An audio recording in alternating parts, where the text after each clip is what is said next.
Hi guys, this is John back again with another model inbox review. Today we're looking at a very old kit, and it was a bit of a shock to the modelling world and convention when it was released. But today we're looking at the English Electric Lightning F Mark 1A from Airfix. This was the first Lightning they released back in the 60s. But before we go into the box history and everything, I just wanted to show you this picture, and there's other pictures as well later after we've shown you the boxing history of something that a lot of people may or may not have realised or may not know, because it's not that common knowledge nowadays, but it is true. The Royal Air Force's National Aerobatic Team in 1962, the RAF Tigers, were actually flying English Electric F Mark 1A Lightnings, and they were the first aerobatic team in the entire world to fly Mach 2. Well, actually, they were the first aerobatic team in the entire world to fly supersonic jets, let alone Mach 2 jets. And the Tigers flew their mounts from 1962 to 1963 when they were disbanded. In favour of another aerobatic team that were a bit more colourful, and you'll see the images of that one in a minute as well. But that's a 5-ship formation there of the RAF's aerobatic team, the Tigers. We'll go into the boxing history first of all. First kit that was released by Airfix of the English Electric Lightning F Mark 1A was actually on a Type 2 header, and if you're unaware, Series 1 and 2 kits, I mean, there were only really Series 1 and 2 kits in those days. You're talking about 1963. They were all bag kits. They were all manufactured in poly bags with a card header at the top. And it didn't matter what model you bought, they were all issued and delivered in this particular format to the model shops. And this is what the Type 2 headers look like. So that's the 1963 release. It's quite interesting to see some Airfix models in different formats. A lot of people aren't used to seeing this format, especially in Series 2.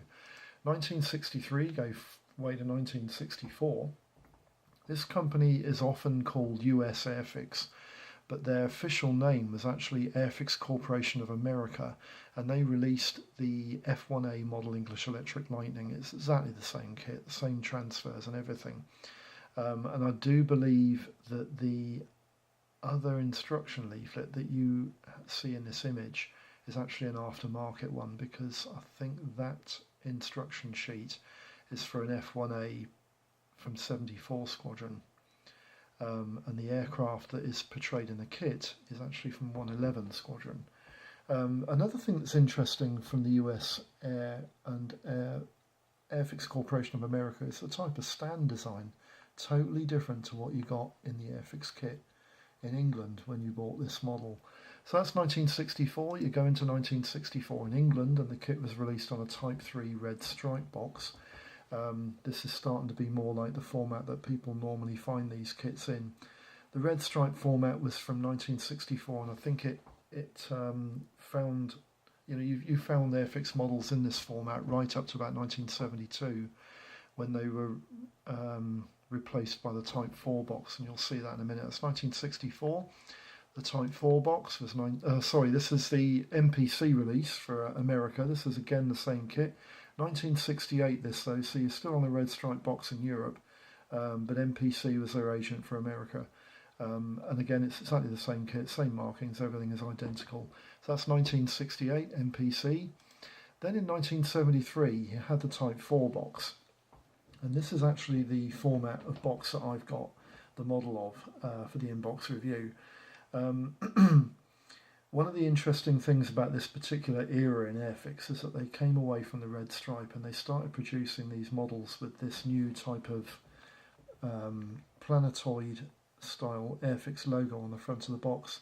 The Type 4 boxes, they had a blanked window with the name of the aircraft in that little window box there. You still had lots of advertising for other aircraft on the sides, which was quite nice. There's a Starfighter there, and that's definitely present on the kit that I've got.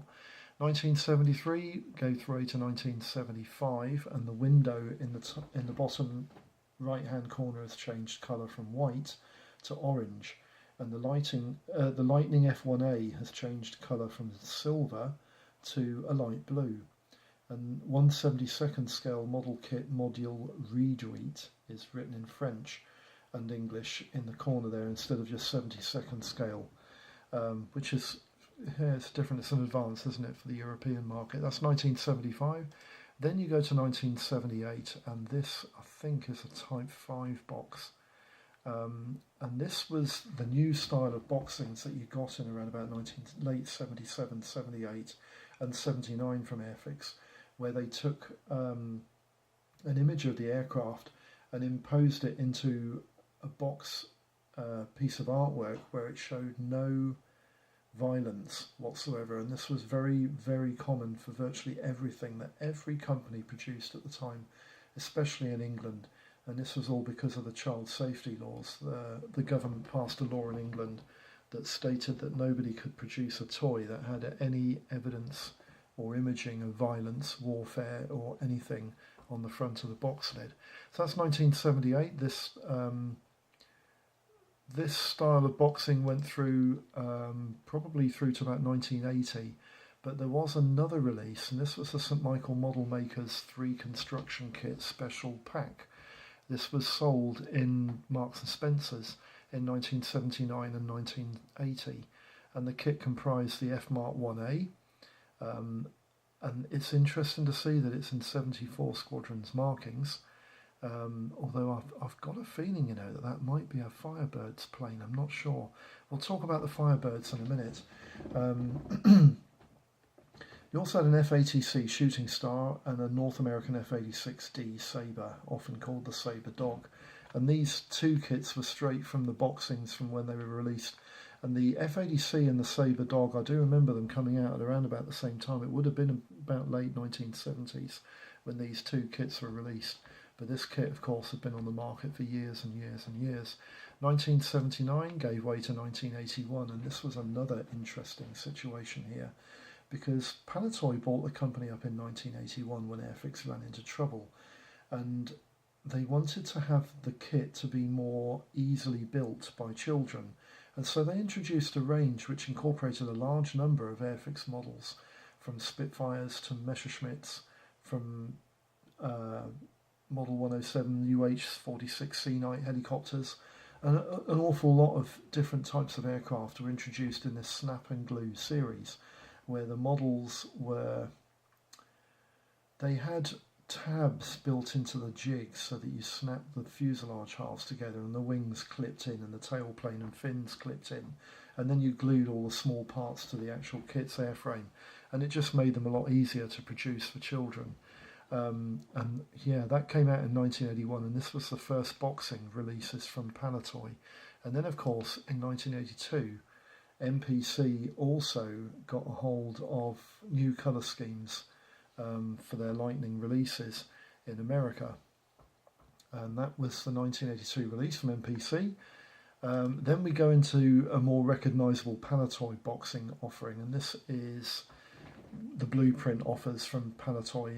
I've often said this, where the kit's made up, beautiful image of the model, but it's sat on a blueprint, which, I'm pretty sure I saw that blueprint on top of something else that I did an inbox review of. I don't think it has anything to do with the Lightning. This even looks like it could be the wing off a Wellington or something, or I don't know, maybe it's a support strut for a motor that goes in a washing machine. I've no idea. I don't really understand why they did this format, but Palitoy were famous for doing it in the early 80s. That was 1983's release for the Lightning.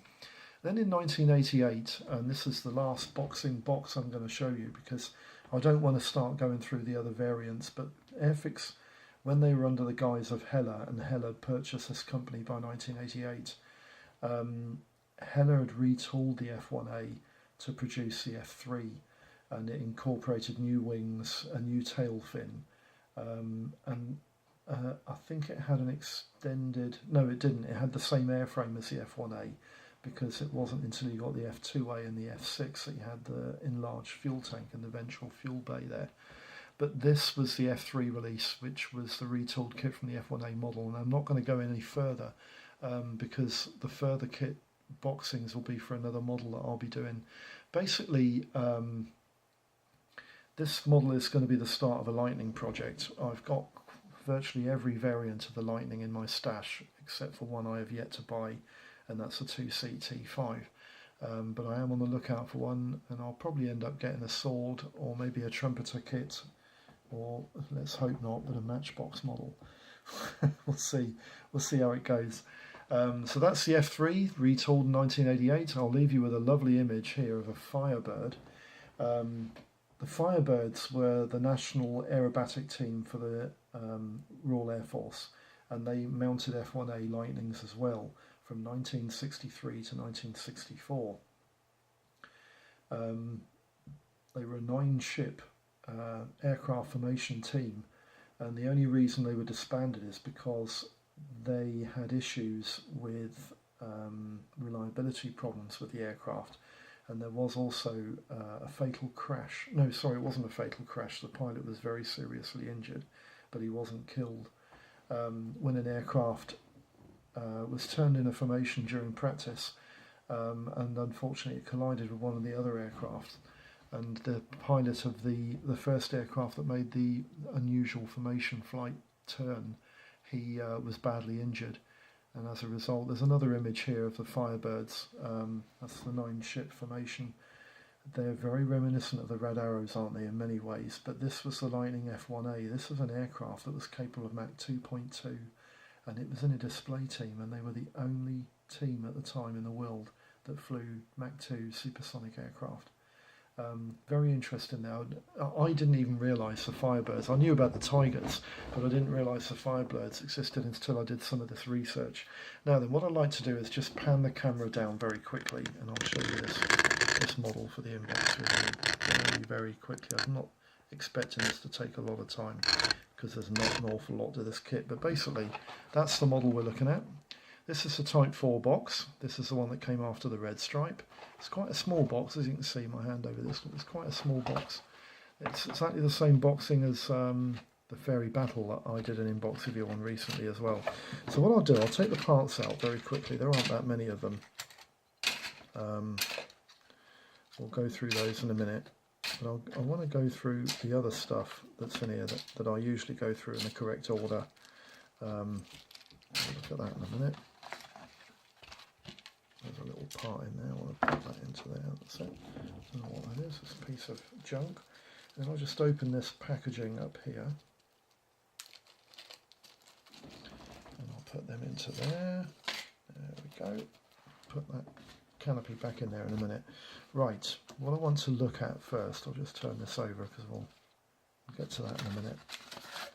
Before I look at the instructions, there's a couple of sheets in here which I always find these sheets quite interesting. You've got a complaint slip here. This is the type of complaint slip you got in a Type 4 box, and the interesting thing about that is it's got Airfix's Haldane Place, London SW18 address, which is where they operated from, their head office in the 60s and 70s before they went bust and Palitoy bought them up. Then you've got another couple of sheets here. This is duplicated, and the interesting thing about this is it gives you an idea of what Airfix did in the other products. They built quite a number of games, and they built some action toys there. I can remember that toy being in the shop. It was a Phantom Jet on what was supposed to be an aircraft carrier deck, but it actually was just a piece of plastic. It had lots of noises and lights and everything. It was, yeah, I wanted one but never had one. Then you got a Spectre game there, and some, it's like a tree with lots of makeup and images and things for girls to have. And then on the back you had pictures there on the back, artist photo frames and whatnot. And then you had, and lots of people must remember these, the world of Weebles. Do you remember the adverts? Weebles wobble, but they don't fall down. Airfix built Weebles, and they were basically weighted plastic eggs with faces and people's images painted on the top, and they were moulded and embossed, but they were basically egg shapes with weights in the bottom to stop them from falling over, and they just, if you push them over, they just return back on, you know, face up. And they had their own houses and everything.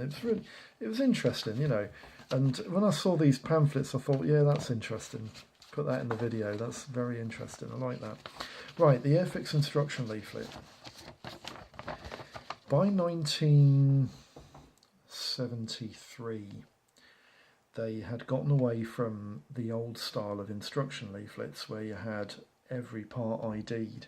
And now you were just going to every part not ID'd, but they were arrowed just to show you where everything went. The instruction leaflet is a little bit smaller than A4, but slightly larger than A5. And there's information there in 3 different languages on general history on the aircraft. I'll pull this up a little bit so you can see a little bit here, but there's general history on the aircraft and some stats there. And it's in French and German as well. And then you've got general instructions, again in French and German as well. And then you've got the colour key, the construction keys there, which are alternative parts, transparency and cement. And then you've got special instructions there, which are instructions which really just relate to this particular kit. And they're just telling you what the optional parts are if you want the aircraft with the undercarriage in the closed position.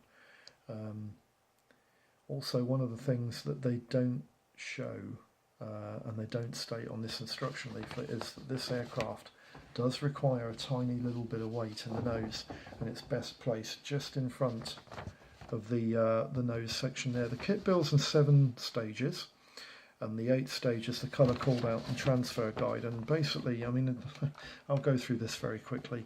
Section 1, you put the airframe together and the jet pipes and that little pilot, and we'll have a look at that little pilot in a minute because he's not as bad as he appears. Very similar to a lot of the jet pilots from the 60s. And then you put the tail impennage together, and then you put the canopy, but section 3 I'll probably leave till last because I like to put the canopies on last. Section 4, you build the rest of the airframe, and section 5 you have the undercarriage in the down position, and then you omit certain parts and put the doors in all the closed positions if you want them up. There's also a stand with this kit as well, so if you want the undercarriage up, yeah, you can put it in. You can put the undercarriage in the up position and put the aircraft on its stand. A lot of the older models from Airfix, everyone had a stand. It was included in the purchase price. Section 6 is the nose wheel assembly there, quite easy. And section 7 the air brakes, weapons fit, the forward radar assembly, and the nose pitot probe. So there's not an awful lot going on here. And the colour guide and decal guide, placement guide for the decals there is on section 8. A very easy kit to paint because the aircraft is basically entirely silver. There's a few black bits and bobs. It actually states to paint in the instruction leaflet. It says to paint the radome on the front of the aircraft matte black.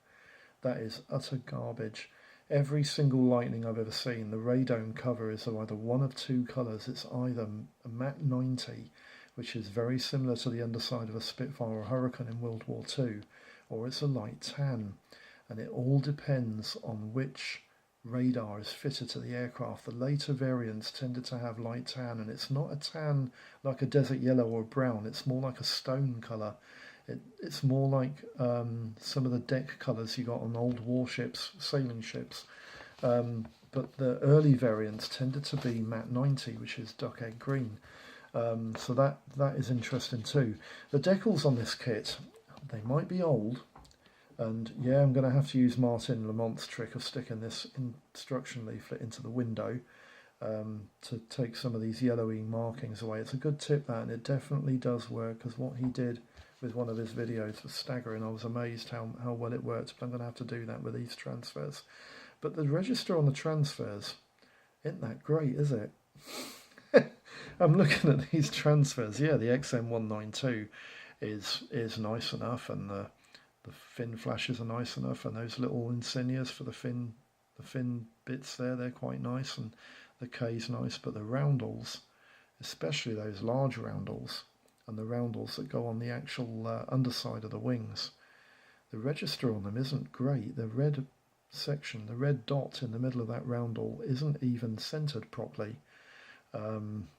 Yeah, I'll probably use them just for posterity reasons.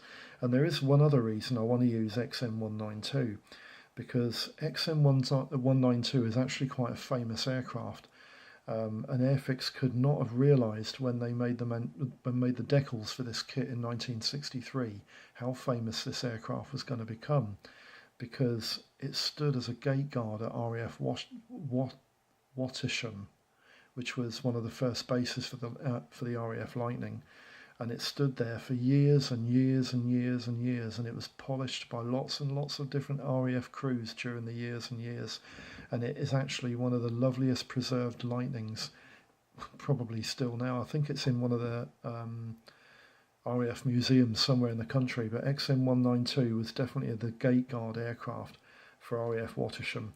Right, the parts. The parts are interesting. You get a stand with this kit, and it's quite a small stand, general configuration that you usually got in the Series 2 kit, and these stands were always included in the purchase price of Airfix kits, aircraft kits at least. And the thing about these stands are, I mean, this one's got a little bit of damage on it, you can see there. Can you see that? Little tiny bit of damage there.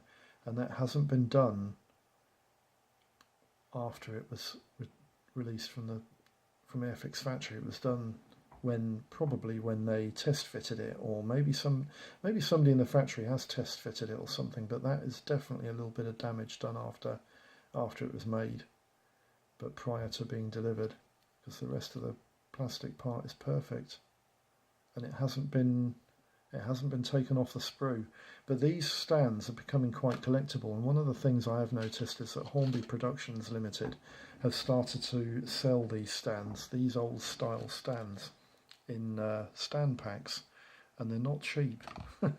You can probably pay about £2 or £3 for each stand, which is shocking really when you think you got them free. This is the first sprue.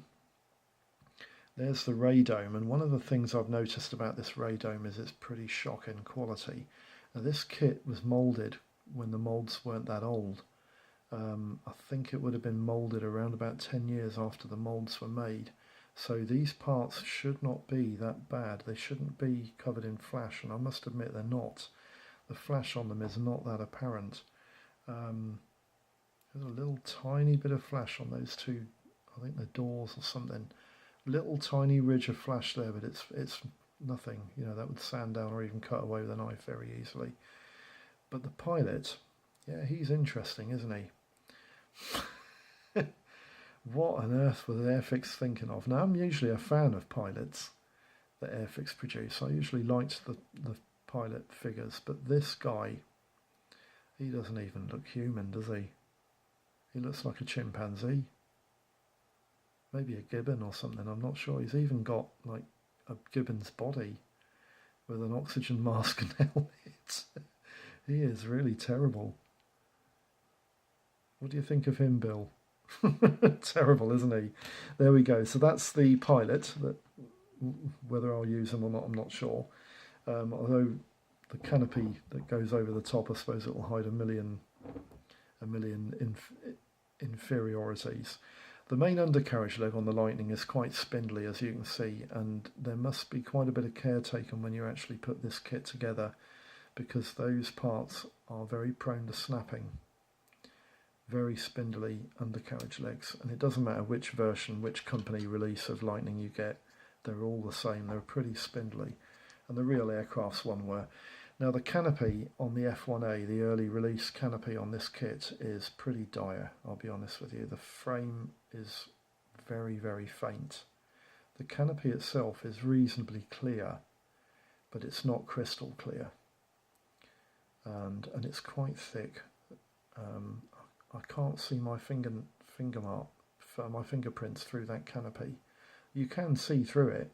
You'll have to paint the detail inside and everything and get it touched in. But to be honest with you, the interior of the Lightning was predominantly matte black anyway. The instrument panel was matte black. The whole aircraft interior was. It was built during the Century Series fighters that the Americans produced and the RAF and lots of Western world nations' aircraft. They were classed in with the Century Series of aircraft, and the majority of them were matte black inside. This is one of the Fire Street missiles. And as you can see, it's quite nicely reproduced. The Fire Street missiles, they're exactly what they look like. These were inferior to the red top missiles, which were fitted to later variants of the Lightning. And there are a number of books that are quite interesting to read about Lightnings and Lightning antics. You've got the jet pipes at the back, and they're not that good either, are they? You know, although you could touch them in and sort of highlight the difference between the main airframe colour and the pipes. Again, the Airfix kit makes out that you have to paint those matte 29 brown, matte brown, basically the same colour as the top surfaces of a Spitfire during World War II. And to be honest with you, I don't know, maybe they can, maybe they can't. I would go for a lighter tone. The pitot tube, it's quite a delicate part there. It's quite a thin, delicate part, but it is okay. And then you've got that spindly little nose wheel, which again is, there's a little bit of flash around the wheel there, but it's a very spindly part. Quite nicely crafted and moulded, mine, but it's, you know, it is spindly and it is what it is. The tail impendages here, you've got the tail planes and the fin. The tail planes, one of them's coming loose off the sprue there, bit of a shame. The angle, the leading edge angles on the wings and the tail planes on the Lightning was pretty severe, wasn't it? The tail fin there, the Mark 1 and 1A variants, and the T4 were the ones that had the pointed fins. The early variants had the pointed fins, and the latter variants, the F2s, the F3s and the F6s, they tended to have the squared off, well, they all had the squared off tips, which, you know, you'll see in later kits when I inbox review them. I'm not going to show you all of these parts. I'm just going to show you these two. The underside of the wing, where the undercarriage wheel well sits, that's quite nicely moulded. It's raised panel lines, obviously, because you're looking at a 1963 mould. And I'm going to say something in the summing up conclusion to this kit about the 1963 mould, because it was quite incredible when it first came out. But that actually is quite nice. That will highlight lovely. You can get nice washes on that. All those lads who use washes and weathering and everything, you'll have some fun with this kit, I'll tell you. The upper surface of the wing, that's quite nicely moulded as well. I'm trying to get it into focus for you so you can see. Raised panel lines again. The wingtips are a bit heavy set on this kit. They're quite nicely detailed. I mean, the Lightning itself did look like that. You know, they were pretty heavy set hinges on that. It's like a type of elevon, because the ailerons were also used for elevating the aircraft's position in the air. They worked as elevators as well as ailerons, and they were very, very, yeah, they're nicely moulded, aren't they? I quite like the look of that. So that's the wings. And I'll put one of the fuselage halves in here. There's a little door in there. It's one of the forward doors. Just get rid of that. And then you've got the fuselage half. And the fuselage half is interesting on this kit because it's quite nicely detailed. Again, you've got quite nice okay, they're raised panel lines, but they're not that high. And they are apparent exactly the same as the real aircraft. You know, the only deficiency I see in the Airfix mould is that there are a large number of lines in the ventral tank that just aren't apparent in the kit. They're not even moulded in the kit, but there should be about 20 odd lines down there which should be highlighted in maybe some sort of wash. And it's unfortunate, but they're not there. But I mean, you could scribe them if you want to go to all that effort. You could scribe them quite easily. I remember somebody said in a review of this kit that they thought the 30mm Aiden cannon positions in the nose were dreadful. And to a lot of intents and purposes, they are. I'd have to agree with him. They are pretty dreadful. They're actually in the wrong position. The 30mm Aiden cannons were actually more centralised in the upper decking of the airframe in front of the canopy. They shouldn't be in the side like that. They should be more in the upper surfaces of that decking. And so if you wanted to do that, you would probably have to go to quite a bit of work to fill those in and then bore them out You could probably do it with a heated knife of some sort, actually, with some sort of heated implement where you'd have to gouge into the plastic to produce that gun port there, but it needs to be further up. It needs to be around about here, and the two should meet closer together in the top. The spine of the aircraft is pretty accurate. The rest of the airframe is pretty accurate, except for that ventral tank, which is a shame, and there's a rather nasty slot there, which I always find they're a bit of a nightmare to get rid of. So that's the airframe and the plastic for the kit, and just put the box lid back, because what I want to quickly do now is I want to quickly just go through the gumph on the kit, and then we can close this video down and move on to the next. Right, the model itself is an English Electric Lightning F Mark 1A Airfix kit, serial number of 020103. The release date on the kit is 1963, and the model's moulded in 1/72nd scale. There are decals for one aircraft, an English Electric Lightning F Mark 1A XM192 from 111 Squadron RAF Wattisham in 1960. There are 34 parts on 4 silver grey plastic sprues and 1 part on a clear plastic sprue, which makes a total of 35 parts in total. And the kit's dimensions are 8 inches long by 6 inches span and 3 inches high on its undercarriage. Now the options and costs are not that great, because the F1 was not a very popular model subject by model companies, and basically you can't get anything smaller than 1/72nd. There are a lot of other variants of the Lightning, like the F3 and the T5 and the T4. Sorry, not the T4, but the T5 and the F6, but not F1s. So basically, in 1/72nd scale, you have the Airfix F Mark 1A, which retails for about £7 to £20. Airfix Corporation of America, that's the US Airfix, they do an F1A, which is exactly the same kit as the Airfix kit, and that usually retails for about £10, as does the MPC Boxing, which is the same as the Airfix kit, that retails for £10 as well. There's a company called Protojets that build a resin and white metal kit of an F1A, and again I have no details whatsoever of pricing on that model. It's quite rare. And then you've got 2 offerings which were released quite recently, one from Sword of an F1A that retails for about 15 to 20 quid, and another one from Trumpeter that do an F1A which retails for 12 to 28 pound. In 1/48 scale you can get an Aero Club F1A, which I believe is predominantly vac form, and that kit retails for 5 to 15 pound. Airfix also do an F1A in an injection moulded model in 48 scale for 30 to 45 pound, and by all accounts it's really nice. And Edouard do an F1A as well, which retails for 20 to 35 pound, and that kit is pretty good as well. Trumpeter do a 1/32nd scale F1A, and that retails for between 90 and 110 pound. So that's a pricey option, but it's probably beautiful. Conclusions. Now then. Now I know there are better Lightning models on the market, but this kit was the first Lightning to be released by anybody anywhere in the world back in 1963. Its raised panel lines were an innovation back then, when kits were being released that had little surface detail anywhere.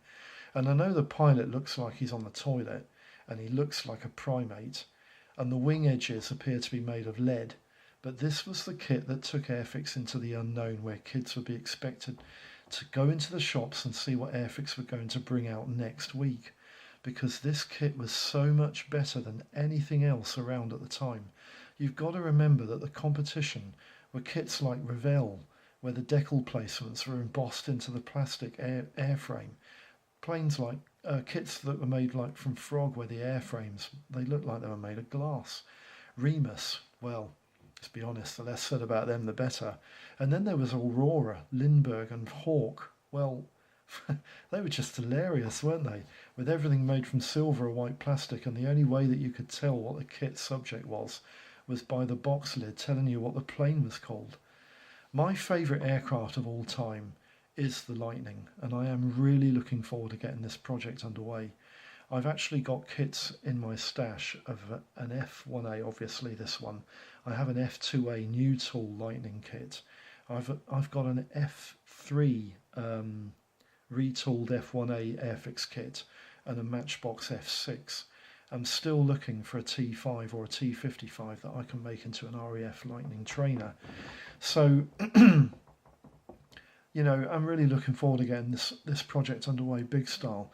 As to recommendations, well, I think the sword or the trumpeter kits in 72nd scale will probably be far better than the Airfix kit, and they're probably about the same price as well, give or take a couple of quid, because the Airfix kit is getting quite old and rare. It's not an easy kit to get a hold of, even in the F3 variants, which were probably a bit easier than the old ones. But the difference in the costs and the improvement in the mouldings for the sword and trumpeter models, they'll probably be worth opting for if you want a better option kit. But the 48 scale Airfix F1 and F6 are beautiful kits. They're really, really nice. So the Airfix kit would come a very sad third place in this race between sword and trumpeter. But I've got to say, I'm going to try my best to make this kit as good as possible and as presentable as I possibly can. So that's the model inbox review. I hope this video has been of some use. If you have any questions or queries or any information, please pop something into the comments, and any questions I'll try and get back to you as soon as possible, like normal. If you've not seen in my videos before and you like this video, please peruse my other videos and give me a like, maybe even subscribe. I always like and appreciate new subscriptions and comments. Keep them coming in, and may all your modelling projects that you're getting on with, I hope everything goes smooth and fandy and that you have plenty of fun. Thanks for now. Speak again in the next one. Bye bye.